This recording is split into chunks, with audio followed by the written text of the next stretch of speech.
ഹാഷിറും പിള്ളേരും തൂക്കി. മഴ വന്നിട്ട് വന്ന് ഓടിച്ചാ ഞാനടാ. ഞാൻ വെട്ടം ഇമ്പോസ്റ്റേഴ്സിനൊക്കെ കാണുന്ന ആളാണ്. എനിക്ക് സൂട്ടബിൾ ആവുന്ന പരിപാടിയാണ്. എനിക്ക് എന്നെ കൊണ്ട് എടുത്താൽ പൊങ്ങാത്തൊരു പരിപാടി പോയി ചെയ്ത് അങ്ങനെ ആലോചിക്കാറില്ല. നല്ല വർക്കുകൾ വരിക എന്നുള്ളതാണ് ബേസിക്കലി. കണ്ടോ, നിന്റെ സ്വപ്നം കേട്ടിട്ട് സോ ഫണ്ണായിരുന്നു.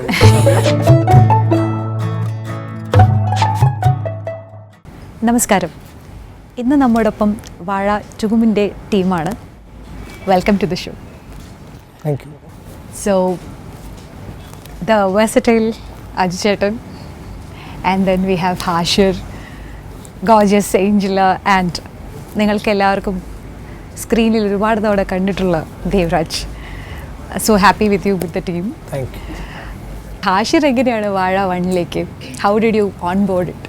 അത് വിപിൻ ചേട്ടനായിട്ടൊരു മീറ്റിങ്ങിലിരുന്ന് കഫേ വെച്ച് സംസാരിച്ച് നമ്മൾ അതിലേക്ക് എത്തിയാണ്, വണ്ണിലേക്ക്. Because of your content? ആ, അതിലൂടെ ആള് നേരത്തെ മെസ്സേജ് അയക്കുമായിരുന്നു. ജസ്റ്റ് ഒരു ടോക്ക് ഉണ്ടായിരുന്നു. പക്ഷെ ആള് നമ്മുടെ നാട്ടിൻ്റെ അടുത്ത് ഉണ്ടെന്ന് അറിഞ്ഞപ്പം ട്രിവാൻഡ്രത്ത് വന്നായിരുന്നു. ആളവിടെ, ആളെ സ്ഥലം അത് തന്നെയാണ്. അവിടെ എന്തോ ഒരു ആവശ്യത്തിന് എറണാകുളത്ത് നിന്ന് വന്നപ്പം ജസ്റ്റ് ഒന്ന് കണ്ടു. ഞാൻ മെസ്സേജ് അയച്ച് ചേട്ടനെ ചേട്ടൻ ഇവിടെ ഉണ്ടോ, കാണാൻ വരട്ടെ എന്ന് ചോദിച്ച് ആള് പറഞ്ഞാൽ വാടാ കാണാലോ എന്ന് പറഞ്ഞാൽ ആള് ടൈം പറഞ്ഞ് വിളിച്ചൊന്ന് കണ്ടു. നമ്മൾ സംസാരിച്ച് അങ്ങനെയാണ് ഇതിലേക്ക് എത്തിയത്. ആളെ വിശേഷങ്ങളും കാര്യങ്ങളും ആളെ കഥകളും അങ്ങനെ ഓരോന്നൊക്കെ ഇതിന് വേണ്ടി സംസാരിച്ചല്ലേ. നോർമലി ആളെ വിശേഷങ്ങൾ പറഞ്ഞു, ഞാൻ എൻ്റെ വിശേഷം പറഞ്ഞു, അങ്ങനെ സംസാരിച്ച് പരിചയപ്പെട്ടു, കൂടുതൽ അറിഞ്ഞു. എന്നിട്ടാണ് ആളിങ്ങനെ ഒരു കാര്യം പറഞ്ഞു, ഇങ്ങനെ ഒരു ഇതുണ്ട്, നമുക്ക് വേണ്ടി എഴുതിയതല്ല, ആ ഒരു ഹടായതാണ്. ചെറിയൊരു വേഷം ചെയ്യുന്നുള്ള ഇതായി, അങ്ങനെയാണ് അവിടെ എത്തിയത്. Okay. After the grand success of Sarvam Maya, Vaazha 2 പോലൊരു മൂവിയിലേക്ക് യെസ് പറയാനുണ്ടായിരുന്ന ആ ഒരു റീസൺ എന്തായിരുന്നു? ആക്ച്വലി വാഴയാണ് ആദ്യം ചെയ്തത്. ഓക്കെ. ഷൂട്ടിങ് അതുകൊണ്ടാണ് മുടിയെടുത്തത്.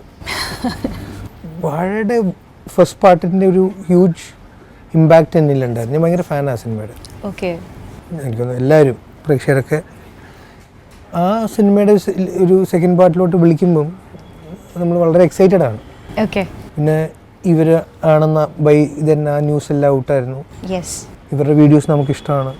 അപ്പം ഇവരൊക്കെ ഒന്ന് കാണാം, ഇവരോടൊക്കെ ഒന്ന് വർക്ക് ചെയ്യാം എന്നുള്ള എക്സൈറ്റ്മെൻറ്റ് ഹ്യൂജ് ആയിരുന്നു. ദേവരാജ്, യുറേക്ക സ്റ്റോറീസ് എന്ന് പറഞ്ഞ ഒരു ക്രിയേറ്റീവിലൂടെ, ഒരു ക്രാഫ്റ്റിലൂടെ മലയാളികൾക്ക്, ലോകമെമ്പാടുമുള്ള മലയാളികൾക്ക് പരിചിതമായൊരു ഫേസാണ്.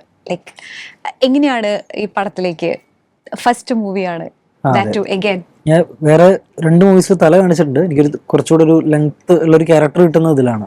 ഓക്കെ. എങ്ങനെയാണ് റീൽസ് വേഴ്സസ് റീൽ, അതായത് മൂവിന്റെ റീൽ? ഹൃദയപൂർവ്വത്തിൽ ലാൽ സാറിന്റെ ഒരു ചെറിയ റോൾ മുമ്പ്. ഓക്കെ. ബട്ട് എനിക്ക് തോന്നുന്നു ഒരു ക്യാരക്ടർ എന്നുള്ള രീതിയിൽ, അല്ലെങ്കിൽ ഒരു കോൺട്രിബ്യൂഷൻ ചെയ്യാൻ പറ്റുന്ന ഒരു സ്പേസ് വാഴ 2-ലാണ് കിട്ടുന്നത്. വാഴ 2-ലേക്ക് ഞാൻ വരുന്നത്, ഞാനും വിപിൻ ചേട്ടൻ വഴിയാണ് വരുന്നത്. ഞങ്ങൾ റീൽസ് തുടങ്ങി ഏകദേശം ഒരു 4-5 മാസം ചെയ്തിട്ടുള്ളൂ. അപ്പോഴാണ് എനിക്ക് വാഴയിലേക്കുള്ള വിളി വരുന്നത്. ഞങ്ങൾ 2024 ലാസ്റ്റിലാണ് ഞങ്ങൾ തുടങ്ങിയത്. 25 തുടക്കത്തിൽ ആണ് ഇതിലേക്ക് ഇന്നാവുന്നത്. അപ്പോൾ പുള്ളി ഇടയ്ക്ക് മെസ്സേജ് അയക്കാറുണ്ട്, വീഡിയോസ് കൊള്ളാം, നിങ്ങളുടെ പരിപാടി കൊള്ളാം, നിങ്ങൾ എങ്ങനെയാണ് ചെയ്യുന്നത്, ആരാ എഴുതുന്നതെന്നൊക്കെ ചോദിക്കാറുണ്ട്. ഞങ്ങളിങ്ങനെ പറയും, അപ്പോൾ ഓക്കെ നമുക്ക് എന്തെങ്കിലുമൊക്കെ പരിപാടി ഉണ്ടെങ്കിൽ ഞാൻ വിളിക്കാം. കുറേ പേര് വിളിക്കാമെന്ന് പറയും, വിളിക്കുമെന്ന് നമ്മൾ എക്സ്പെക്ട് ചെയ്യുന്നില്ല. പക്ഷേ വിജയം വിളിച്ചു. ഞാൻ അങ്ങനെ വിളിച്ചതാണ് വാഴ 2. അപ്പോൾ എനിക്ക് പടത്തിൻ്റെ എല്ലാം കഴിഞ്ഞ് പൂജയൊക്കെ തുടങ്ങുന്ന സമയത്താണ് ഞാൻ ഇന്നാവുന്നത്. അപ്പോൾ വന്നു, ഇങ്ങനത്തെ ഒരു ക്യാരക്ടറാണെന്ന് പറഞ്ഞു. കേട്ട് നോക്കിയപ്പോൾ എനിക്ക് ഭയങ്കര, കേട്ട് നോക്കി സെലക്ട് ചെയ്തെന്നല്ല പറഞ്ഞു, ഞാൻ ഓൾറെഡി ഇന്നാണ്, എന്താണ് പരിപാടി എന്നുള്ളതൊക്കെ വന്ന് വായിച്ചു നോക്കി, കേട്ടപ്പോൾ കൊള്ളാം.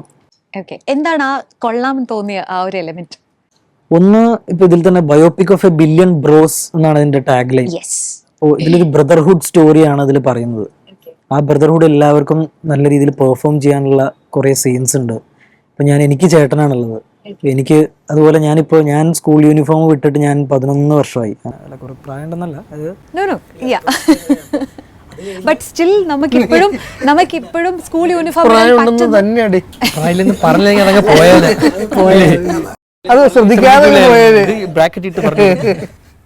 അല്ല, ഇപ്പോഴും നമുക്ക് സ്കൂൾ യൂണിഫോം ഇട്ടിട്ട് അതേപോലെ സ്റ്റിൽ ലുക്ക് ദ സെയിം. അതാണ് വലിയ കാര്യം അല്ലേ? അല്ല, അപ്പോൾ കുറച്ച് കാലത്തിന് ശേഷം എനിക്ക് ആ യൂണിഫോം ഇട്ടപ്പോൾ വീണ്ടും ബാക്ക് ടു സ്കൂൾ ഫീൽ വന്നു. ഇപ്പം ഞാനും ചേട്ടനും ചെറുപ്പത്തിൽ ഞാനും ചേട്ടനും ഉണ്ടാക്കിയ അടി പരിപാടികളൊക്കെ അതേ പരിപാടികൾ ഇതിലും ഉണ്ട്. അപ്പം എനിക്കതൊന്ന് റീലീവ് ചെയ്യാനുള്ളൊരു എക്സ്പീരിയൻസ് പോലെയൊക്കെ തോന്നി. നല്ല അടിപൊളി പരിപാടി ആയിരുന്നു ത്രൂ ഔട്ട്. പിന്നെ ഇവരുടെ കൂടെയൊക്കെ ഇവരൊക്കെ ഞങ്ങൾ കുറേ കാലമായിട്ട് റീല് നമ്മൾ കാണുന്നുണ്ട്. നമ്മളെങ്ങനെ വന്നു നോക്കിയപ്പോൾ ഫസ്റ്റ് ദിവസം തന്നെ നമ്മൾ സിങ്കായി. പരിചയം നേരത്തെ അല്ല, നേരിട്ട് പരിചയമില്ല. ഒരു വലിയൊരു കോൺക്ലേവ് നടന്നില്ലേ എല്ലാ ഇൻഫ്ലുവൻസേഴ്സിനും, അവിടെയും അപ്പോഴും ഇല്ല, നമ്മൾ കണ്ടിട്ടില്ല. നമ്മൾ വേറെ വേറെ പങ്കെടുത്തിട്ടുണ്ടാവും, ഞങ്ങൾ പരിചയപ്പെട്ടിട്ടില്ല. ഇത് ഇവിടുത്തെ ഡേ വണ്ണിലാണ് നമ്മൾ കാണുന്നത്. ഹാഷിറിൻ്റെ ഇൻപുട്സ് എന്തെങ്കിലും സ്ക്രിപ്റ്റിൽ വന്നിട്ടുണ്ടോ? സ്ക്രിപ്റ്റിലല്ല, അത് നമ്മൾ ജസ്റ്റ് ടോക്ക് ചെയ്യും, അത്രേ ഉള്ളൂ. അതായത് ഇപ്പം നമ്മൾ ഓരോ കാര്യങ്ങൾ സംസാരിക്കും, ഒരു സീൻ എടുക്കുന്നതിന് നിങ്ങൾക്ക് എന്തെങ്കിലും ഇതിൽ പറയാനുണ്ടോ അങ്ങനെയൊക്കെ ഡയറക്ടർ നമ്മൾ ചോദിക്കും. അങ്ങനെ നമ്മൾ തന്നെ എന്തെങ്കിലുമൊക്കെ ഉണ്ടായാലേ ഉള്ളൂ. അവരൊരു ഐഡിയ, അത് നമ്മൾ ആ സീൻ ചിലപ്പോൾ നമ്മളേതായ രീതിയിൽ എന്തെങ്കിലും ഒരു വ്യത്യാസം. ഓക്കെ, ഒരുപാട് എക്സ്പെക്ടേഷനിലൂടെ വന്നതായിരിക്കുമല്ലോ ഈ ഒരു മേഖലയിൽ. സോ ആ എക്സ്പെക്ടേഷൻ വേഴ്സസ് റിയാലിറ്റി. ഇപ്പോഴും എനിക്ക് ഞാൻ ഈ മൂവിയിലുണ്ടെന്നും എനിക്ക് ഇപ്പോഴും എക്സ്പെക്ട് ചെയ്യാൻ പറ്റില്ല. ഇടയ്ക്കിടയ്ക്ക് നുള്ളി നോക്കാറുണ്ടോ? നുള്ളി നോക്കാറൊന്നുമില്ല, പക്ഷെ എനിക്കിപ്പോഴും വിശ്വസിക്കാൻ പറ്റിയിട്ടില്ല ഇങ്ങനെ ഒരു ഓപ്പർച്യൂണിറ്റി കിട്ടിയെന്നും. പടം ഇറങ്ങി കഴിഞ്ഞാലാണ് ചിലപ്പോ അതിപ്പോ റിയലൈസ് ചെയ്യാൻ പറ്റുള്ളൂ. ഇപ്പോഴും എഞ്ചിനീയറിംഗ് പാസ്സായിട്ടില്ല, ഇടയ്ക്ക് ഉറക്കത്തിൽ എക്സാംസിന്റെ ഡ്രീംസ് എല്ലാം വളരെ പെട്ടെന്നായിരുന്നു. സ്റ്റാർട്ടിങ് ഫ്രം മലർവാടി, അത് ഒരു യൂത്ത് സിനിമ ആയിരുന്നു അന്നത്തെ. Yes, exactly. അങ്ങനെയാണ് നമ്മൾ അജയേട്ടനെ അറിഞ്ഞിരിക്കുന്നത്. അപ്പോൾ കമ്മിങ് ടു വാഴ 2 അഗൈൻ ഇപ്പോഴത്തെ ഒരു ജനറേഷൻ്റെ മൂവിയാണ്. എങ്ങനെയാണ് എക്സ്പീരിയൻസ്? ലൈക്ക് യുനോ ആ സമയത്തുള്ള യൂത്തും ഇപ്പോഴത്തെ യൂത്തും തമ്മിൽ ഐ തിങ്ക് അജയേട്ടന് കുറേയധികം കണക്ട് ചെയ്യാൻ കാര്യങ്ങളുണ്ടായിരുന്നോ? നമ്മളും ഫൺ ലവിങ് ആണ്, ബേസിക്കലി ഇവരും ഫൺ ലവിങ് ആണ്. ഇപ്പോൾ ഇവരുടെ 4 പേരെയും എനിക്ക് വീഡിയോസിലൂടെ അത്യാവശ്യം പരിചയമായി. ഷൂട്ട് എത്തിയ സമയത്ത് ഞാൻ ഇവരെ കാണുന്ന ടൈമായപ്പോൾ. അപ്പോൾ അതുകൊണ്ട് തന്നെ നമുക്ക് ഇവർക്ക് തന്നെ പരിചയം ഓൺ സ്ക്രീൻ ഉള്ള പോലെ തന്നെ എനിക്ക് ഇവരെയും ഓൺ സ്ക്രീൻ പരിചയമായി. ഇപ്പോൾ ഒരു മിഡ് വേ ഓപ്പണിംഗ് ഉള്ളായിരുന്നു, ഒരു അപരിചിത്വം ഇല്ലായിരുന്നു. അതുകൊണ്ട് തന്നെ എന്നോണ്ട് കളിയാന്നുള്ളൊരു മൂടി തന്നെയായിരുന്നു അങ്ങോട്ടും ഇങ്ങോട്ടും. അത് എന്തുകൊണ്ടാന്ന് വെച്ച് കഴിഞ്ഞാൽ നമ്മൾ ആ ക്യാരക്ടേഴ്സ് അവർ ചെയ്യുന്നത് ഇഷ്ടപ്പെടുന്നു. അങ്ങനെയാണല്ലോ നമ്മൾ റിലേറ്റ് ചെയ്യാൻ നമുക്ക്. പ്രേക്ഷകർ ചിലർ നമ്മളെ പുറത്ത് വെച്ച് കാണുമ്പം അവർ നമ്മളോട് സംസാരിക്കുന്നത് അവർക്ക് എന്തോ അറിയാവുന്ന ഒരാളെ പോലെയാണ്. സെയിം ആയിരുന്നു എനിക്ക് അവരോടും. അപ്പം നമുക്ക് എൻ്റെ ഇടയ്ക്ക് ഒരു ഐസ് ബ്രേക്കിങ്ങിന് ആവശ്യം വന്നില്ല. അപ്പം മാത്രമല്ല എൻ്റെ ക്യാരക്ടർ ഒരു സാറാണ്. ആ സാർ ഇവരോട് നന്നായി ഇടപെടുന്ന ഒരു സാറിൻ്റെ ക്യാരക്ടർ. സോ പിന്നെ കുറച്ചും കൂടി ഒരു യങ് വൈബ് ഹോൾഡ് ചെയ്യുന്ന സെറ്റാണ്. ഫുൾ പിള്ളേർ സ്കൂൾ യൂണിഫോം. സവിൻ യങ് ആണ്, ബിബിൻ അങ്ങനത്തെ ഒരു മൂഡാണ് ഹോൾഡ് ചെയ്യണത്. എനിക്കൊന്ന് എനിക്കൊരു 4-5 ദിവസത്തെ ചെറിയ റോളാണ്. ഇവരൊരുപാട് എൻജോയ് ചെയ്തിട്ടുണ്ടെന്ന് എനിക്ക് ഉറപ്പാണ്. നൊസ്റ്റാൾജിയ ഫീൽ ചെയ്തോ ആ പഴയ മലർവാടി ടീമിനെ? മലർവാടി ടീമിനോട് നൊസ്റ്റാൾജിയ ഫീൽ ചെയ്യാൻ ഞാൻ വിട്ടുപോയിട്ടില്ല, because we still in very close connect. പക്ഷേ ഓൺ സ്ക്രീൻ എന്തെങ്കിലും സിമിലർ ആയിട്ടുള്ള ഇൻസിഡൻസ് ഉണ്ടായിട്ടുണ്ടോ? ഇവരുടെ ഈ കൊടുക്കൽ വാങ്ങലൊക്കെ കാണുമ്പോൾ നമുക്ക് ഇപ്പം ഞാനും ഭഗത്തും ഒക്കെ സ്റ്റിൽ ഇപ്പോഴും ഇപ്പോൾ നിവിനോടാണെങ്കിലും ഹരി ആണെങ്കിലും ശ്രാവൺ മാത്രമാണ് വിദേശത്ത് പോയി സെറ്റിൽ ചെയ്ത് മലർവാടി കഴിഞ്ഞ് ഒരു സിനിമ കൂടെ അവൻ ചെയ്തുള്ളൂ. ബാക്കി 4 പേരുടെ ഇടയിൽ എങ്ങനെയാണോ അങ്ങനെ തന്നെ ഇവരുടെ ഇടയിലും ഫീൽ ചെയ്യുന്നത്. അത് അങ്ങനെ നമുക്ക് പ്ലാൻ ചെയ്യാൻ പറ്റില്ല, അത് ഓട്ടോമാറ്റിക്കലി സംഭവിക്കണം. അപ്പോൾ എനിക്ക് തീർച്ചയായിട്ടും അങ്ങനെയുള്ള ഓർമ്മകളല്ല, എന്താ പറയുക, ആ ഷൂട്ടിംഗ് സമയത്തേക്കാണ് ഡെഫിനറ്റ്ലി. അതുപോലെ എനിക്ക് തോന്നുന്നു സർവ്വമായിലൊരു ചെറിയ എക്സ്പീരിയൻസ് പോലെ തന്നെ Alphonse Puthren is coming to this, right? ഇതിലൊരു നല്ല ക്യാരക്ടറാണ്. അതിലൊരു ഗസ്റ്റ് റോൾ ആയിരുന്നു സർവ്വമായിൽ. ഇതിലതല്ലേ, he's playing a proper character. അത് ഒരു അടിപൊളി ക്യാരക്ടറാണ്. അത് സിനിമ കാണുമ്പോൾ സർപ്രൈസ് ആയിട്ടിരിക്കട്ടെ. അതെ, ഓഡിഷൻ ക്യാമ്പ് കാര്യങ്ങളൊക്കെ ആക്ടിവിറ്റി അങ്ങനെ ഉണ്ടായിരുന്നില്ലേ നിങ്ങൾക്ക്? ടീം ബിൽഡിംഗ് ആക്ടിവിറ്റീസ് എത്ര ദിവസത്തെ ഓഡിഷൻ ക്യാമ്പും കാര്യങ്ങളൊക്കെ ഉണ്ടായിട്ടുണ്ട്? നമുക്ക് ഓഡീഷൻ ആയിട്ട് എനിക്കറിയില്ല. ഞങ്ങളൊക്കെ ഇന്നതിന് ശേഷം ഒരു ക്യാമ്പ്, ആക്ടിങ് ക്യാമ്പ് ഉണ്ടായിരുന്നു. നമുക്കൊരു 1 വീക്ക് വർക്ക്ഷോപ്പ് ഉണ്ടായിരുന്നു. രാജേഷ് നാരായൺ എടുത്തൊരു സെഷനായിരുന്നു. അതിലാണ് നമ്മളൊക്കെ ഒന്ന്, മറ്റേത് നമ്മളെങ്ങനെ സ്പ്ലിറ്റായി നിൽക്കുമായിരുന്നു. നമ്മുടെ റീൽ പരിപാടിയിലാണ് നിന്നിരുന്നത്. അതിൽ നിന്നൊക്കെ മാറി നമ്മൾ ക്യാരക്ടേഴ്സിലേക്ക് വന്ന് നമ്മൾ ഇന്നായി ജെല്ലാവുന്നത് ആ പരിപാടിയിലാണ്. ഒരു 1 വീക്ക് ക്യാമ്പ് ഷൂട്ടിൻ്റെ കുറച്ച് ദിവസം മുന്നേ ആയിരുന്നു. അവിടെയാണ് നമ്മളൊന്ന് കണക്റ്റഡ് ആവുന്നത്. ഞങ്ങൾ കഥ ശരിക്കും പഠിക്കുന്നത്, സീൻസ് ശരിക്കും പഠിക്കുന്നത്, ഒന്ന് ഇന്നാവുന്നത് അതിലാണ്.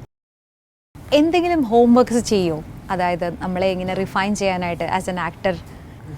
നമ്മുടെ ഏറ്റവും ബെസ്റ്റ് ഹോംവർക്ക് ഞങ്ങൾ ചെയ്യുന്ന റീൽസ് തന്നെയാണെന്ന് തോന്നുന്നു. നമ്മൾ ഇപ്പോൾ ചില നമ്മുടെ ഫ്രണ്ട്സ് ഇടയ്ക്ക് പറയാറുണ്ട്, എന്ത് സുഖം, ജോലി വിട്ടതിന് ശേഷം ഭയങ്കര എളുപ്പമാണ്, റീലെടുത്ത് നടക്കുക, ഫണ്ണാണ്. ഞങ്ങൾ സത്യം 365 ദിവസം നമ്മൾ വർക്കിംഗ് ആണ്. അതെ, നമ്മളെന്തെങ്കിലും എവിടെയെങ്കിലും സ്റ്റോറി കിട്ടുമോ, അത് എഴുതാൻ പറ്റുമോ, അല്ലെങ്കിൽ നമുക്കത് ചെയ്ത സാധനം ചിലപ്പോൾ ബെറ്റർ ആക്കാൻ പറ്റുമോ, പുതിയ എന്തെങ്കിലും ചെയ്യാൻ പറ്റും, ഇങ്ങനെ എക്സ്പ്ലോർ ചെയ്തുകൊണ്ടിരിക്കുന്ന. അപ്പോൾ ഞങ്ങൾ ആ റീലിൽ ഞങ്ങളെല്ലാവരും നമ്മുടെ റീൽസ് തന്നെയാണ് നമ്മുടെ ഏറ്റവും ബെസ്റ്റ് ഹോംവർക്ക് എന്ന് തോന്നുന്നു. ഏതെങ്കിലും ഒരു സീൻ ഷൂട്ട് ചെയ്യുന്നതിൻ്റെ ഇടയിൽ ഇത് തിയേറ്ററിൽ അടിപൊളിയായിരിക്കും എന്ന് തോന്നിയ സീനുണ്ടോ? അല്ലെങ്കിൽ അങ്ങനെ ഒരു മൊമെൻറ്റ് തിയേറ്ററിൽ പിന്നെയും അതായത് ഷൂട്ട് ചെയ്തതിന് ശേഷം നിങ്ങൾ ഒരുമിച്ചിരുന്ന ആ സീനിനെ കുറിച്ച് വീണ്ടും സംസാരിച്ചിട്ടുള്ള? അതെ ഉണ്ട്. ഓക്കെ, അപ്പം അങ്ങനെ ഒരു സർപ്രൈസ് എലമെൻ്റ് ഉണ്ട്. ഓക്കെ, എന്തായിരിക്കും തിയേറ്ററിൽ ഈ മൂവി വന്നതിന് ശേഷം ഓഡിയൻസ്, പ്രത്യേകിച്ച് സോഷ്യൽ മീഡിയയിൽ ഏറ്റവും കൂടുതൽ കമൻറ്റ് ചെയ്യാൻ പോകുന്ന ഒരു കാര്യം? അത് പ്രഡിക്റ്റ് ചെയ്യാൻ എന്താണ് അവർ പറയുന്നത്, അതാണ് നമ്മൾ കാത്തിരിക്കുന്നത്. ഹാഷിറും പിള്ളേരും തൂക്കി. ഓക്കെ, അങ്ങനെ വരട്ടെ, യെസ്, നമ്മളതാണ് ആഗ്രഹിക്കുന്നത്. അത് ചേട്ടാ, വലിയൊരു പ്രോജക്റ്റ് മൂൺ വാക്ക് എന്നൊരു പ്രോജക്റ്റ് ഇപ്പോൾ നമ്മളെല്ലാവരും അറിഞ്ഞുകൊണ്ടിരിക്കുകയാണ്. അതിനെക്കുറിച്ച് അതിൻ്റെ കുറച്ച് വിശേഷങ്ങൾ പെട്ടെന്ന് പറഞ്ഞു തീർക്കുക. അതൊരു തമിഴ് സിനിമയാണ്. റോമാൻ സാറും പ്രഭു സാറും കൂടെ ആഫ്റ്റർ 29 ഇയേഴ്സ് ഒരുമിച്ച് വരുന്നു. പാട്ടുകളൊക്കെ പുറത്ത് വന്നിട്ടുണ്ട്, നല്ല റിസപ്ഷൻ ഉണ്ട്. മെയിലാണ് റിലീസ് പ്ലാൻ ചെയ്തേക്കുന്നത്. ബിഹൈൻഡ് വുഡ്സ് ആണ് പ്രൊഡക്ഷൻ. അജയന്റെ ക്യാരക്ടറിനെ കുറിച്ച് നമുക്ക് പിന്നൊരു അവസരത്തിൽ തീർച്ചയായിട്ടും പഴയത് മാറിപ്പോയി. ഇല്ല, ഡെഫിനറ്റ്ലി നമ്മൾ അജയേട്ടൻ എന്ന് പറയുന്ന സമയത്ത് മലയാളിക്ക് അതൊരു സിനിമയിൽ മാത്രമുള്ള ഒരു ഘടകമല്ല. നമ്മുടെ എല്ലാം പേഴ്സണൽ ആയിട്ടുള്ള ഒരു സന്തോഷവും ഒരു പ്രൈഡ് ഫീലിംഗ് ഒക്കെയാണ്. അപ്പോൾ അതുകൊണ്ടാണ് ഞാൻ ഇവരുടെ ഒരു ഡേ ആണെന്ന്. That's for sure. എല്ലാ ദിവസവും സിനിമയുടെ ദിവസമാണ്, എല്ലാ ദിവസവും സിനിമയിലെ ഓരോരുത്തരുടെയും ദിവസമാണ്, എവറി ഡേ. അജുചേട്ടന് ഈ പടത്തിൽ നിന്ന് എന്തെങ്കിലും ഒരു ടേക്ക് അവേ ആയിട്ടുണ്ടോ? വാഴയെന്നോ? എനിക്ക് ഇപ്പം എന്നോട് ഇപ്പം ആഷിറിനോടൊക്കെ ഞാൻ ചില സോഷ്യൽ മീഡിയ റിലേറ്റഡ് സംശയങ്ങളൊക്കെ ഞാൻ ചോദിച്ച് ക്ലിയർ ചെയ്തിട്ടുണ്ട്. എനിക്ക് അറിയാം അത് ഇവർക്ക് നന്നായി തറവായിട്ടുള്ള ഏരിയ ആണ്. ചില കോണ്ടന്റുകൾ എങ്ങനെ അത് ഞാൻ ചോദിച്ചിട്ടുണ്ട് അലിനോട് പ്രത്യേകിച്ച്. അപ്പോൾ അതുകൊണ്ട് തന്നെ തിരിച്ചായിരിക്കും എനിക്ക് വിരീതാണ്. അതേപോലെ ഒരു ന്യൂജൻ പാരൻറ്റിങ്ങിനെ കുറച്ചും കൂടെ സപ്പോർട്ട് ചെയ്യുന്ന തരത്തിലുള്ളൊരു കോണ്ടന്റും കൂടെ ആയിരുന്നു വാഴ 1 വന്നിരുന്നത്. നമ്മളൊക്കെ കണ്ടുവന്ന പാരൻറ്റിങ്ങിൽ നിന്നും വ്യത്യസ്തമായ. എനിക്ക് തോന്നുന്നു അജുചേട്ടൻ ആ ഒരു ജനറേഷനിലും ഉണ്ടായിട്ടുണ്ട്, ഇപ്പോഴത്തെ ജനറേഷനിലും നോക്കുന്ന സമയത്ത്. ഇപ്പോൾ ഈ വാഴ 2-ലും ആ ഒരു കാര്യം തന്നെയാണോ നമുക്ക് എക്സ്പെക്ട് ചെയ്യാൻ പറ്റുന്നത്? ഈസ് ഇറ്റ് ആ ഒരു മാറ്റർ അതിൽ കൺവേ ചെയ്യുന്നുണ്ടോ? പാരൻറ്റിങ്ങിനെ കുറിച്ച് അല്ലെങ്കിൽ പാരൻസിൻ്റെ ആറ്റിറ്റ്യൂഡിനെ കുറിച്ച് വാഴ 2-ലും ഡിസ്കസ് ചെയ്യുന്നുണ്ടോ? അതോ അജുചേട്ടൻ്റെ ലൈഫിൽ അത് എന്തെങ്കിലും? ഞാൻ ആ ഭാഗം വരുന്നില്ല, ഞാൻ ടീച്ചർ ഫസ്റ്റ് ഹാഫ് ആയിട്ട് അങ്ങ് പോകും. പക്ഷെ സിനിമ തീർച്ചയായിട്ടും എനിക്ക് തോന്നുന്നുണ്ട് അങ്ങോട്ടൊക്കെ പോകുന്നുണ്ട്. വാഴയുടെ ഒരു ഫോർമാറ്റ് വെച്ചിട്ട് അതാണല്ലോ ഒരു ഹ്യൂമൻ ഇമോഷൻ. അച്ഛൻ മകൻ ആയിരുന്നു വാഴയിൽ. ഇതിലും ഡെഫിനറ്റ്ലി സാറുമാരും സ്റ്റുഡൻസും സാറുമാരും ഉണ്ട്, സിബ്ലിങ്സ് ഉണ്ട്. ഇമോഷൻ, ഹ്യൂമൻ റിലേഷൻഷിപ്സ്, ഇമോഷൻസ് വാഴയുടെ ഒരു ക്രക്സ് തന്നെയാണ്. അതെ, ലൈക്ക് ഫസ്റ്റ് സീക്വൽ ഉണ്ടായിരുന്ന പോലെ തന്നെ നമുക്കപ്പോൾ വാഴ 3 എക്സ്പെക്ട് ചെയ്യാം. അത് സബിൻ പറയണം, എനിക്കറിയില്ല. ഫസ്റ്റ് ഈ പ്രോജക്റ്റിൽ ഓൺബോർഡ് ആയപ്പോൾ ആദ്യം അറിഞ്ഞത് ആരോടാണ്? ആദ്യം നമ്മൾ 4 സംസാരിച്ചു, പിന്നെ ആരോട് സംസാരിച്ചെന്ന് അറിയാൻ പോയി. ആരും അങ്ങനെ പറയാൻ നിന്നില്ല. കാര്യം ഇങ്ങനൊരു ചെയ്തെന്ന് പറഞ്ഞാൽ ഒരു ഒഫീഷ്യലി കൺഫേം കിട്ടാതെ നമുക്കൊന്നും പറയാൻ. അല്ല, ഒഫീഷ്യലി കൺഫേംഡ് ആയതിനു ശേഷം ആദ്യം പറഞ്ഞത് ആരോടാണ്? അത് നമ്മൾ 4 സംസാരിച്ചായിരുന്നു. യെസ്, അല്ല പേഴ്സണലി അമ്മയോട് ഭയങ്കര കണക്റ്റഡ് അല്ലേ ഹാഷിർ? ഉമ്മാക്ക് ഞാൻ എന്ത് ചെയ്യുന്ന പറഞ്ഞാൽ കണക്ട് ആവത്തില്ല. എന്താണ് ഇപ്പൊ ചെയ്യുന്നത് ഉമ്മാക്ക് അറിയത്തില്ല. കറക്റ്റ് എന്തോ ചെയ്യാണെന്ന് അറിയാം. ടിവിയിലൊക്കെ എന്തോ ചെയ്യുന്നൊക്കെയാണ് ചിന്തിക്കുന്നത്. അങ്ങനെ ചിന്തിക്കട്ടെ. അപ്പൊ വാഴ 1 കഴിഞ്ഞപ്പോ എന്നുള്ള റെസ്പോൺസ് എന്തായിരുന്നു? ആരെയാണ്? Your loved once, your people. മെയിനായിട്ട് ഞാൻ ഉമ്മാടുത്ത് തന്നെയാണ് പറഞ്ഞത്, എൻ്റെ ഉമ്മാടെ ഉമ്മ. ആളടുത്ത് ഞാൻ ചെന്ന് ഇങ്ങനെ പറയും, മനസ്സിലാക്കി കൊടുക്കും, ഇങ്ങനെയാണ് ഇത് ചെയ്യാണ്. മനസ്സിലായണക്ക് ഇരുന്ന് ആൾക്ക് മനസ്സിലായിട്ടൊന്നും ഇല്ല. ഇടയ്ക്കിടയ്ക്ക് ആൾക്കറിയാവുന്ന ഞാൻ കഴിച്ചോന്ന് മാത്രമാണ്. So emotional, so lovely. How does life changed after Vaazha 1? വേറൊരു ഓഡിയൻസിനെ കൂടെ കിട്ടി. ഞാൻ ചെയ്യുന്ന വീഡിയോ സംബന്ധിച്ചുള്ള ഓഡിയൻസ് വേറെയാണ്. എനിക്ക് അവിടുന്ന് മാറി സിനിമയെ ഇഷ്ടപ്പെടുന്ന കുറച്ച് ആൾക്കാരിലേക്കും, പിന്നെ സിനിമ മേഖലയിലെ ആൾക്കാരിലേക്കും, പിന്നെ അമ്മമാര്, അച്ഛന്മാര്. വാഴ 1 കഴിഞ്ഞിട്ട് വന്ന ഓഡിയൻസാ ഞാൻ എന്നടാ.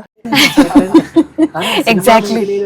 അതെ ഞാൻ with no You got a offense. great fan. അതുകൊണ്ടല്ല Yes. with no offense. Yes, yes, എന്റെ അറിവില്ലായ്മ പറഞ്ഞാൽ ഞാൻ മിസ്സായി പോയതാ ഇത്ര നല്ല കണ്ടന്റ്. പക്ഷെ വാഴ 1 ആയിരുന്നു ആ reason. And this is what we take it, right? ഇങ്ങനത്തെ കാര്യങ്ങൾ നമ്മൾ ലെജൻസിന്റെ അടുത്ത് പഠിക്കണല്ലേ, അതായത് ഒട്ടും ഈഗോയിസ്റ്റിക് അല്ലാതെ എങ്ങനെയാണ് അവരെ എല്ലാ ദിവസവും അവരെ റിഫൈൻ ചെയ്യുന്നത് എന്നുള്ളതൊരു ദാറ്റ്സ് എ ഗ്രേറ്റ് തിങ് അല്ലേ. ചേട്ടാ അങ്ങനെ ആയിരുന്നു സെറ്റില്. നമ്മുടെ എല്ലാം ഒന്ന് സംസാരിക്കുക, എടുക്കുക, ഓരോ കാര്യങ്ങൾ പറഞ്ഞിരുന്നായാലും ആളൊരു ഗ്യാപ്പ് ഇല്ല. Okay, what was the most, അതായത് ഏറ്റവും ഫൺ ആയിരുന്ന ത്രൂ ഔട്ട് ഷൂട്ടിൽ ഉണ്ടായിരുന്ന ആളല്ലേ അല്ലെ? ഏറ്റവും ഫൺ ആയിട്ടുള്ള ഒരു മൊമെന്റ് ഉണ്ടായിരുന്നെങ്കിൽ അത് ഏതായിരിക്കും? സ്കൂൾ ടൈം ആയിരുന്നു. അത് പറയാൻ പറ്റുമോ? അതായത് അത്രയും ഫൺ ആയിട്ട് എടുത്ത ഒരു shot. Yeah, no, anything. I mean, we're all talking together. 3 പേർക്കും പറയാം. Yes, of course, please. നമ്മളെല്ലാരും യൂണിഫോം ഒക്കെ ഇട്ട് ശരിക്കും പഴയ സ്കൂൾ കാലത്ത് പോയ പോലെ തന്നെയായിരുന്നു. Okay. അതെ, കുറെ കുട്ടികളും അല്ലേ ആ സമയത്ത് കാണിക്കുന്ന പോലത്തെ ഓരോ പരിപാടികളൊക്കെ ആ സമയത്ത് അന്നും കാണിച്ചിരുന്നു. Okay. അതൊക്കെ ഓർക്കാനും. ചിലർക്ക് ക്ലാസ് ഇല്ലാത്തപ്പോ നമുക്ക് സന്തോഷം വരുമല്ലോ. നമുക്ക് ക്ലാസ് ഇല്ലായിരിക്കുമ്പോ അത് ആ ഫീലൊക്കെ ഉണ്ടായിരുന്നു. പിന്നെ ഈ സീനില് ലുക്ക് നമ്മള് Fancy dress ഒക്കെ. മേക്കപ്പ് അങ്ങോട്ടും ഇങ്ങോട്ടും നോക്കി ചിരിക്കും. Okay. അതായത് ഒരാളെ ഇട്ട് ചിരിച്ചു കഴിയുമ്പോ ഇതാരാന്ന് എനിക്ക് മനസ്സിലായില്ല. വേറെ രൂപത്തിരിക്കും. സാബിർ ഒന്നും വന്നിട്ടില്ല. സാബിർ ഇതിൽ റോള് ചെയ്യുന്നുണ്ട്. അങ്ങനെ അതായത് ടീമായിട്ട് കളിയാക്കാൻ പറ്റൂല. അതായത് എല്ലാവർക്കും അങ്ങോട്ടും ഇങ്ങോട്ടും കളിയാക്കാനുള്ള രൂപമായിട്ട് ചിരിച്ചു താഴെ പോകണ്ടായിരുന്നു. Okay, this is a competition അല്ലേ? അല്ലേ? ഇതിൽ ആരായിരുന്നു വിൻ ചെയ്തത്? പിന്നല്ല അടിയായിട്ട് അട്ടം നമ്മളിവിടെ ഇറക്കിയത്. നിങ്ങൾക്ക് ഇറക്കണ്ടേന്ന്. അപ്പൊ ഓൾറെഡി നമ്മുടെ പാട്ട് വാഴ 1 ഒരു പാട്ട് വൈറലായതുപോലെ വാഴ 2 ഒരു ബ്യൂട്ടിഫുൾ സോങ് നമുക്കുണ്ട്, വാനിലെ ചെടി എന്നുള്ള ഒരു പാട്ട്. എങ്ങനെയായിരുന്നു ആ പാട്ടിന്റെ ഷൂട്ടും അതിന്റെ ഒരു എക്സ്പീരിയൻസും? ആ സമയത്ത് നല്ല മഴയൊക്കെ ഉള്ള സമയമായിരുന്നു. അപ്പം അതുകൊണ്ടാണ് മഴയുടെ ഒരുപാട് സീനൊക്കെ അതിലുണ്ടായിരുന്നത്. മഴയും അതും ഇതൊക്കെ ഉണ്ട്. അതിന്റെ കുറച്ച് കാര്യങ്ങൾ അതെ അങ്ങനത്തെ കുറച്ച് കാര്യങ്ങൾ കാണിക്കാൻ പറ്റി. ഇത് തന്നെ. പിന്നെ നമ്മൾ എല്ലാ സീനിന്റെ ഇടയ്ക്ക് ഓരോ സോങ്ങിന്റെ കട്ടിങ്ങിന് എടുത്തെടുത്ത് പോകും. അതുകൊണ്ട് എല്ലാ ദിവസവും മെമ്മറി ആയിരുന്നു. എല്ലാ ദിവസവും ആ പാട്ടിന്റെ പോർഷൻസ് വന്നിട്ടുണ്ട്. ഒറ്റ ദിവസത്തിലല്ലോ. അതെ അതെ. ഇതിന് പുറമെ അതായത് സിനിമ മാറ്റി വെച്ച് കഴിഞ്ഞാൽ അജു ചേട്ടന്റെ ഹോബീസ്? ഞാൻ ഉറങ്ങും, കുറെ ഉറങ്ങാൻ ഇഷ്ടമാണ്. ഭക്ഷണം കഴിക്കാൻ വർക്ക്ഔട്ട്സ് ഇഷ്ടമല്ല. വേറെ വഴിയില്ല, തുടങ്ങിയിട്ടുണ്ട്. ഈ അടുത്ത് വളരെയധികം വൈറൽ ആയിട്ടുള്ള ഒരു റീലുണ്ട് അജു ചേട്ടൻ വർക്ക്ഔട്ട് ചെയ്യുന്നത്. ചെറുതായിട്ട് സ്റ്റാർട്ട് ചെയ്തിട്ടുണ്ട്. അതൊരു ആവശ്യം ആണെന്നുള്ളൊരു പ്രായമായി തുടങ്ങി. ആവശ്യമായി തുടങ്ങി. ഫിറ്റ്നസ്, അതെ അതെ, സ്ട്രെങ്തനിങ് നമ്മളെല്ലാവരും ഹെൽത്തിനെ കുറച്ചും ഇമ്പോർട്ടൻസ് കൊടുക്കണം. അതല്ലാതെ എനിക്ക് വെറുതെ ഇരിക്കാൻ ഇഷ്ടമാണ്. എനിക്ക് അങ്ങനെ കമ്പനി വേണം നിർബന്ധമൊന്നുമില്ല. I don't mind sitting alone. നിങ്ങളുടെ എല്ലാവരുടെയും hobbies out of cinema? Travelling, പിന്നെ ഫുഡ് കഴിക്കാൻ വേണ്ടി പോകണം. ഫുഡ് കഴിക്കാൻ വേണ്ടി ഏറ്റവും ദൂരം എത്ര ദൂരം സഞ്ചരിച്ചിട്ടുണ്ട് ഫുഡ് കഴിക്കാൻ വേണ്ടി? മധുര, തഞ്ചാവൂർ, ഡൽഹി. അങ്ങനെ. ഫേവറേറ്റ് ഫുഡ് എന്താണ്? ഡൽഹിയോ? അല്ല, അത് അവിടെ ചെന്നിട്ട് എന്താണോ കിട്ടുന്നത് അതൊക്കെ തന്നെ. അത് കഴിക്കാൻ വേണ്ടി പോയതാണ് ചോദിച്ചത്. അത് എന്ത് കഴിക്കാനാണ് ഏറ്റവും കൂടുതൽ സഞ്ചരിച്ചിട്ടുള്ളത്, യാത്ര ചെയ്തത്? അവിടെ പോയി അവിടുത്തെ എന്തെങ്കിലും എക്സ്പ്ലോർ ചെയ്യാൻ. അതിന് വേണ്ടിയല്ല നമ്മൾ പോണത്. ചിലപ്പോൾ ഫുഡിനായിരിക്കും. ഓക്കെ, അവിടെ ചെന്നിട്ട് നമുക്ക് എന്താണോ അവിടെ ഉള്ള സാധനം അങ്ങനെ നോക്കി. അങ്ങനെ ഏറ്റവും സർപ്രൈസിംഗ് ആയിട്ട് ഇഷ്ടപ്പെട്ട ഒരു ഫുഡ് ഏതാണ്? ഡൽഹിയിലെ വേറെ നല്ല നല്ല ചായകൾ കുടിക്കാൻ ഇഷ്ടമാണ്. അങ്ങനെ നമ്മളെ നാട്ടിൽ കിട്ടാത്ത ഒരുപാട് ചായകൾ ഓരോ സ്ഥലത്തും ഇങ്ങനെ മാറിക്കൊണ്ടിരിക്കും. അപ്പം അങ്ങനെ അതിൽ നിന്ന് മനസ്സിലാക്കിയ ഓരോ കാര്യം. ഏഞ്ചലിക്കോ? ഫിലിം ഒരു ദിവസം ശരാശരി എത്ര സമയം സിനിമ അറിയാൻ, പഠിക്കാൻ, വായിക്കാൻ അങ്ങനെ? ഒരു 3 പടമൊക്കെ കാണും ഒരു ദിവസം. ഫുൾ ഫ്രീ ആണെങ്കിൽ 3 പടമൊക്കെ കാണും. അങ്ങനെയാണെങ്കിൽ യു ഹാവ് ഒരു first 5 movies for the tribe. ഏറ്റവും ഇഷ്ടപ്പെട്ട 5 സിനിമകൾ ഇന്ന് വരെ കണ്ടതിൽ വെച്ച് ഞാൻ പണ്ടത്തെ പടങ്ങളൊക്കെയാണ് കൂടുതലും എനിത്തിങ് ഞാൻ വെട്ടം ഇൻകോസ്റ്റേഴ്സിനൊക്കെ കാണുന്ന ആളാണ്. That's okay, that's okay, still fine. എനിക്ക് അതൊക്കെയാണ് ഞാൻ പണ്ടത്തെ പടങ്ങളൊക്കെ ഇരുന്ന് ഇങ്ങനെ കാണും. അല്ല, പറയാനാണെങ്കിൽ ചിരിക്കാൻ ഏറ്റവും ഇഷ്ടമാണ് ഏറ്റവും ഇഷ്ടപ്പെട്ട 5 പടം, ഏഞ്ചലയുടെ മോസ്റ്റ് ഫേവറേറ്റ് 5 മൂവീസ്. എഞ്ചില് പറഞ്ഞിട്ട് പോയാ മതി. അതെ അതെ. ഏത് നേരത്താണോ? ഇന്നലെ മിനിഞ്ഞാന്നും കണ്ട പോരെ. അതെ അതെ. പിന്നെ ഇൻകോസ്റ്റേഴ്സും പിന്നെ വെട്ടം. ഏറ്റവും കൂടുതൽ തവണ കണ്ടിട്ടുള്ള സിനിമ ഏതാണ്? ചതിക്കാത്ത ചന്തു. അടിപൊളി. കുട്ടി എന്ത് ചെയ്യുന്നു? അമ്മയെ സഹായിക്കുന്നു. അതല്ലേ? അതല്ലേ 5 പടയില്ലേ? അത് പരിപാടിയില്ലേ? കഴിഞ്ഞില്ലേന്നൊക്കെ കഴിഞ്ഞില്ല. കോഴ്സ് ഒന്ന് സിനിമ കാണൽ, പിന്നെ ഫ്രണ്ട്സിൻ്റെ കൂടെ ഏറ്റവും സന്തോഷമുള്ള കാര്യം എന്ന് പറഞ്ഞാൽ നമ്മുടെ ഒരു സർക്കിളുണ്ട്. ഓക്കെ. അപ്പം അവരുടെ കൂടെ പോയി വെറുതെ ഒരു പണിയില്ലാതിരുന്നാലും ഹാപ്പിയാണ്. അല്ലെങ്കിൽ ചിലപ്പോൾ നമ്മൾ ചായ കുടിക്കാന്നൊക്കെ പറഞ്ഞിറങ്ങി ചിലപ്പോൾ എവിടെയെങ്കിലുമൊക്കെ എത്തും. ഫ്രണ്ട്സിൻ്റെ കൂടെ ഉള്ള ആ ഒരു ടൈം. ഇപ്പം ഞങ്ങളിപ്പോൾ യുറേക്കയിലിപ്പോൾ വരുന്ന എല്ലാ സ്റ്റോറീസും നമുക്ക് ആ ഒരു സർക്കിളിൽ നിന്ന് കിട്ടുന്ന കഥകളൊക്കെ തന്നെയാണ്. എല്ലാവരുടെയും എക്സ്പീരിയൻസ്. അവിഹിതം പ്രശ്നം അത് എല്ലാം ഒന്നുമില്ല, കുറച്ചൊക്കെ അങ്ങനെ. അപ്പോൾ ആ ഒരു സർക്കിൾ ഫ്രണ്ട്സിൻ്റെ കൂടെ ചുമ്മാ ഒരു പണിയില്ലാതിരിക്കുക, അതാണ് ഏറ്റവും സന്തോഷമുള്ള കാര്യം. അത് സോഷ്യൽ മീഡിയ, നിങ്ങളെല്ലാവരും സോഷ്യൽ മീഡിയ ഇൻഫ്ലുവൻസേഴ്സ് ആണ്. നിങ്ങളെ ഏറ്റവും കൂടുതൽ ഇൻഫ്ലുവൻസ് ചെയ്തത് ലൈഫിൽ ആരായിരിക്കും? എന്നെ എൻ്റെ ഉപ്പ, അതായത് എൻ്റെ ഉമ്മയുടെ വാപ്പയാണ് ഏറ്റവും കൂടുതൽ ഇൻഫ്ലുവൻസ് ചെയ്തത്. സോഷ്യൽ മീഡിയയിലായിരുന്നാണോ ചോദിച്ചത്? അല്ലല്ല, ലൈഫിൽ എൻ്റെ ഉപ്പയാണ്, അതായത് എൻ്റെ ഉമ്മയുടെ വാപ്പ. എന്ത് ക്വാളിറ്റിയാണ്? അതായത് ആൾ ഓരോരുത്തർ പെരുമാറുന്ന രീതികളും പിന്നെ വീട്ടുകാരെല്ലാം കൂടെ ഒത്തൊരുമിച്ച് നിർത്തുന്നതും ഒരു കൂട്ടായ്മ എങ്ങനെ കൊണ്ടുപോകണമെന്നും ഒരു കുടുംബമൊക്കെ എങ്ങനെ പോകണം, അത് കുടുംബം മാത്രമല്ല, അതിപ്പോൾ നമുക്ക് ഫ്രണ്ട്സിനിടയിലും അങ്ങനെ എല്ലാവരെയും ഡീൽ ചെയ്ത് പോണ രീതിയും ഒരു കാര്യം വരുമ്പോൾ എടുക്കുന്ന തീരുമാനങ്ങളൊക്കെ ഏത് രീതിയിലാണെന്നും പിന്നെ സ്നേഹവും എല്ലാം നമ്മളെ നോക്കിയ രീതിയും അതൊക്കെ എനിക്ക് ഭയങ്കര. ഹാഷിറിൻ്റെ ഫോളോവേഴ്സിന് ഏത് രീതിയിൽ ഇൻഫ്ലുവൻസ് ചെയ്യാനാണ് ആഗ്രഹിക്കുന്നത്? ഐ മീൻ, അതായത് ഇന്ന രീതിയിൽ എനിക്ക് അവരെ ഇൻഫ്ലുവൻസ് ചെയ്യാൻ ആണ് ആഗ്രഹം എന്നൊരു കാര്യമുണ്ടോ? അങ്ങനെയൊന്നുമില്ല, ജസ്റ്റ് നമ്മൾ ചെയ്യുന്ന വീഡിയോസിൽ കാണിക്കുന്ന കണക്കല്ല, അല്ലാതെ പറയണമെങ്കിൽ ഹാപ്പി ആയിട്ട് ഒരു ജീവിതം അങ്ങനെ ഇത്രയുള്ള ജീവിതത്തിലൊന്ന് എപ്പോഴും സന്തോഷിച്ചിരിക്കാൻ പറ്റൂല, സന്തോഷത്തോടെ ഇരിക്കണമെന്ന് പറയാൻ പറ്റൂല. ഇടയ്ക്കൊക്കെ വിഷം വന്നാലും പിന്നെ ആ സന്തോഷത്തിനൊരിത് കിട്ടും. പക്ഷെ എന്നിരുന്നാലും ഹാപ്പിയായിട്ട് ഒരു ജീവിതമുള്ളത് എത്ര നാളെന്ന് അറിയില്ല, അതുവരെ ഇന്നാണ് ലാസ്റ്റ് ദിവസം എന്നുള്ള രീതിയിൽ ഇത്രയ്ക്ക് ഫിലോസഫിക്കലായിട്ട് ചിന്തിക്കുന്ന ആളാണോ? ഇത്രയ്ക്ക് ഫിലോസഫിക്കലായിട്ട് ചിന്തിക്കുന്ന ആളാണോ? 10,000 മുട്ടിച്ചു എന്താ അല്ല ഇത്രയും ഫിലോസഫിക്കലായിട്ട് ചിന്തിക്കുന്ന ഒരാളാണോ? ഇല്ലില്ല, അതിപ്പോൾ ഇങ്ങനെ ചോദിച്ചോണ്ട് പറഞ്ഞേ. അല്ല, അതാ ഞാൻ പറഞ്ഞു. ഫിലോസഫിക്കലേ അല്ല, ഇതിപ്പോൾ ഇങ്ങനെ സിഗ്മെൻ്റ് ആയിട്ട് അങ്ങനെ ചില കാര്യങ്ങളൊക്കെ അങ്ങനെ ആവണമെന്നൊരു ചിന്തയൊക്കെ ഉണ്ട്. ഓക്കെ. നമ്മൾ വീഡിയോസ് കണ്ടില്ലേ, ഇവൻ ഇങ്ങനെ പറഞ്ഞിട്ട് പിന്നൊരു സാധനം പറയുമല്ലോ, ഒരു 2 സെക്കൻഡ് കഴിയുമ്പോൾ അതെന്നോട് പറഞ്ഞു. അത് വീഡിയോ പറയാൻ പറ്റില്ല. ഒരു ഡൗൺ ദ ലൈൻ ഒരു 7-8 ഇയേഴ്സ് കഴിയുമ്പോൾ എവിടെ പ്ലേസ് ചെയ്യാനാണ് ഇൻഡസ്ട്രിയിൽ? ഞാൻ ഇന്ന സ്ഥലത്ത് അല്ലെങ്കിൽ ഇന്ന കാര്യങ്ങൾ ഇന്ന കൈൻഡ് ഓഫ് ക്യാരക്ടേഴ്സ് ചെയ്യാൻ ആഗ്രഹമുള്ള എന്തൊക്കെയാണ്? കൈൻഡ് ഓഫ് ക്യാരക്ടേഴ്സ് എന്ത് കിട്ടിയാലും ചെയ്യാൻ ഹാപ്പിയാണ്. നല്ല ക്യാരക്ടർ ആയിരിക്കണം എന്നുള്ളൂ. ചലഞ്ചിങ് ആയിട്ടുള്ള പരിപാടികൾ കിട്ടിയാൽ ഹാപ്പിയായിട്ട്. ഇപ്പോൾ എനിക്ക് സ്യൂട്ടബിൾ ആവുന്ന പരിപാടി ആവണം. എനിക്ക് എന്നെ കൊണ്ട് എടുത്താൽ പൊങ്ങാത്തൊരു പരിപാടി പോയി ചെയ്ത് അങ്ങനെ ആലോചിക്കാറില്ല. നല്ല വർക്കുകൾ വരിക എന്നുള്ളതാണ് ബേസിക്കലി. 7-8 വർഷം കഴിയുമ്പോഴേക്ക് വെർസറ്റൈലായിട്ടുള്ള ഒരു ആക്ടർ എന്നറിയപ്പെടാൻ ഹാപ്പി ആയിരിക്കും. ഒരു സൗത്ത് ഇന്ത്യൻ ഇൻഡസ്ട്രി അങ്ങനെയില്ല, ആക്ടിങ് വൈസ് ചോദിക്കുകയാണെങ്കിൽ ഇൻഡസ്ട്രി ബേസ് ഇല്ലാതെ എല്ലാം പറ്റുന്ന എല്ലാത്തിലും ചെയ്താൽ കൊള്ളാമെന്നൊക്കെ ഉണ്ട്. മലയാളം മാത്രമല്ല, ഇതൊക്കെ ആഗ്രഹിക്കാമല്ലോ. അതായത് ഒരു ആക്ടർ ആവാനാണോ, ഒരു ഡയറക്ടർ ആവാനാണോ, അതൊരു സ്ക്രിപ്റ്റ് റൈറ്റർ ആവാനാണോ കൂടുതൽ ആഗ്രഹം? സിനിമ ആണ് നമുക്ക് ഏറ്റവും ഇഷ്ടമുള്ള പരിപാടി. തീർച്ചയായിട്ടും. ഇതുവരെ ഇപ്പോൾ ഞങ്ങൾ യുറേക്കയിലാണെങ്കിലും ഇപ്പോൾ ഞങ്ങൾ ചെയ്ത വർക്കിലും ഇപ്പോൾ യുറേക്കയിലെല്ലാം ഞങ്ങൾ തന്നെയാണ് എഴുതാറ്, ഞങ്ങൾ തന്നെയാണ് ഡയറക്റ്റ് ചെയ്യാറ്. അതൊക്കെ ഞങ്ങൾ ചെയ്യാൻ കാരണം എഴുത്തിലേക്കൊക്കെ നമ്മൾ വന്ന് നമ്മളെ എഴുതി അഭിനയിപ്പിക്കാൻ ആൾ വിളിക്കുന്നവരെ നമ്മൾ തന്നെ എഴുതി ചെയ്യണമല്ലോ. അങ്ങനെ തുടങ്ങിയത്. ചെയ്ത് കഴിഞ്ഞപ്പോൾ എല്ലാത്തിലും ഈക്വലി ഇൻട്രസ്റ്റഡ് ആണ്. സോ ഡെഫിനറ്റ്ലി ഡിറക്ഷൻ ഭയങ്കര ഇൻട്രസ്റ്റ് ആയിട്ടുള്ള പരിപാടിയാണ്. 7 or 8 years കഴിയുമ്പോഴേക്ക് എന്നാണ് എൻ്റെ ആഗ്രഹം. എന്തിനാ 7 or 8? നീ വാ, അയച്ചേട്ടനൊക്കെ സെറ്റ് ആവുക. അങ്ങനെ ഒരാളുള്ളത് തന്നെയാണ് വലിയ കാര്യം. When we have people like him who is ready to take you on board. അയ്യോ, അപ്പോൾ thank you so much. It was so fun.